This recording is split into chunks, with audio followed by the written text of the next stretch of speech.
அனைவருக்கும் வணக்கம். நான் ரமேஷ் பாபு. கடந்த 7 வருஷத்துக்கு மேலே பார்த்தீங்கன்னா ஷேர் மார்க்கெட்டில் ட்ரேடிங் பண்ணிட்டு இருக்கேன்.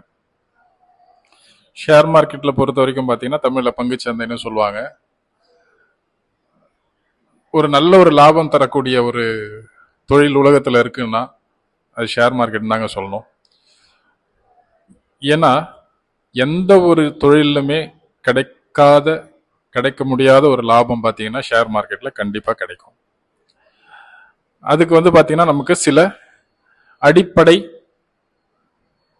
அறிவு இருக்கணும். அதில் ஷேர் மார்க்கெட்டில் அடிப்படை அறிவு எப்படி வரும்னு பார்த்தீங்கன்னா கற்றுக்கிட்டு ட்ரேட் பண்ணலாம். முதல்ல ஷேர் மார்க்கெட்டை பற்றி பார்த்தீங்கன்னா மக்களிடையே பார்த்தீங்கன்னா ஒரு பெரிய ஒரு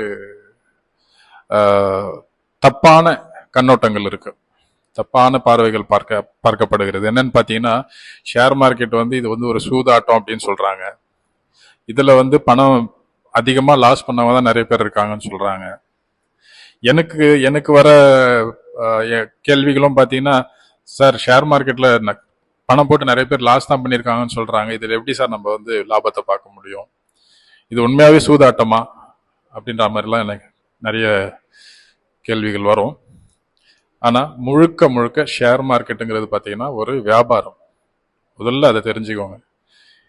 எப்படி நாம ஒரு ரீட்டைலர் ஹோல்சேலர் கிட்ட ஒரு பொருளை வாங்கி லாபத்தை வச்சு விற்கிறாரோ, அதே மாதிரி ஒரு ரியல் எஸ்டேட் செய்யறவங்க அவங்க ஒரு இடத்த வாங்கி விலை ஏறும்போது விற்கிறாங்களோ, அதே மாதிரி ஒரு நல்ல கம்பெனியோட ஷேரை வாங்கி அது விலை ஏறும்போது நம்ம விற்கிறோம். இது முழுக்க முழுக்க வியாபாரம் தான். இது சூதாட்டமா எப்ப மாறும்னு பாத்தீங்கன்னா ட்ரேட் பண்றவங்களோட பேராசைனால இது சூதாட்டமா மாறும். பேராசைனா ஃபார் எக்ஸாம்பிள் சொல்லணும்னா, இன்னைக்கு நான் ஷேர் மார்க்கெட்ல ஒரு குறிப்பிட்ட தொகையை போட்டுட்டு இன்வெஸ்ட் பண்ணி அதுல இருந்து பாத்தீங்கன்னா எனக்கு ஒரு நல்ல லாபம் வந்துடுச்சுன்னா கண்டிப்பா அந்த ட்ரேடை க்ளோஸ் பண்ணிட்டு நான் வெளியே வந்துடணும். இல்ல இன்னும் லாபம் கிடைக்குமா அப்படின்னு எதிர்பார்த்து மறுபடியும் ட்ரேட் பண்ணி லாஸ் ஆகிறவங்க தான் நிறைய பேர். இதுல ஷேர் மார்க்கெட் இவங்களை இது வரைக்கும் லாஸ் பண்ணதா சரித்திரமே கிடையாது. ஸோ முதல்ல இது முழுக்க முழுக்க வியாபாரம்ன்றத முதல்ல தெரிஞ்சுக்கோங்க, ஷேர் மார்க்கெட்டுங்கிறது. ஸோ இந்த வீடியோ பார்த்தீங்கன்னா நான் ரொம்ப நாளாவே உங்ககிட்ட இந்த வீடியோ மூலியமா பேசணும்னு நான் எதிர்பார்த்துட்டு இருந்தேன். அதுக்குண்டான முயற்சிகள் எடுத்துட்டு இருந்தேன். பட் எல்லாத்துக்குமே காலம் நேரம் ஒன்று வரும்போது தான் எல்லாமே நடக்கும் சொல்லுவாங்க. ஸோ இனி வரும் காலங்களில் பார்த்தீங்கன்னா ஷேர் மார்க்கெட் பற்றி அடிப்படை தகவல்களை வீடியோ மூலியமா உங்ககிட்ட ஷேர் பண்ணிக்க போறேன். அது மட்டும் இல்லாமல் இந்த ஷேர் மார்க்கெட் வர்த்தகம் பார்த்தீங்கன்னா ஒரு நமக்கு கிடைச்சிருக்கிற ஒரு மிகப்பெரிய வரப்பிரசாதம்னு சொல்லுவேன். ஏற்கனவே நான் சொன்ன மாதிரி குறிப்பா பெண்களுக்கு, குடும்ப தலைவிகளுக்கு பார்த்தீங்கன்னா இது ஒரு நல்ல ஒரு வியாபார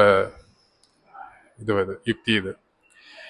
ஸோ அவங்கெல்லாம் மாதம் பார்த்தீங்கன்னா தங்களுக்கு கிடைக்கக்கூடிய ஒரு சின்ன சின்ன சேமிப்பையும் பார்த்தீங்கன்னா இந்த ஷேர் மார்க்கெட்ல ஒரு நல்ல கம்பெனிகளை ஷேரா வாங்கி வச்சு அதை விளையாடும் போது விற்று ஒரு நல்லதொரு லாபத்தை பார்க்க முடியும். ஸோ இதுக்கு மேல இனி வரும் காலங்களில் தினம் நான் உங்களை சந்திக்க போறேன். ஸோ ஷேர் மார்க்கெட்டை பற்றி அடிப்படை தகவல்களை உங்களிடம் நான் பகிர்ந்துக்க போறேன். அது மட்டும் இல்லாமல் டெய்லி அதாவது தினம் ஷேர் மார்க்கெட்டோட கல நிலவரங்கள், நாளைக்கு மார்க்கெட் எப்படி இருக்கும், இன்னைக்கு மார்க்கெட் எப்படி இருந்தது, எதனால இப்படி இருந்தது, நாளைக்கு எப்படி இருக்கும், இதை பற்றி உங்ககிட்ட சில தகவல்களை பரிமாறிக்க போறேன். ஸோ என்னுடைய சேனலை ஷேர் பண்ணுங்க, சப்ஸ்கிரைப் பண்ணுங்க. நன்றி, வணக்கம்.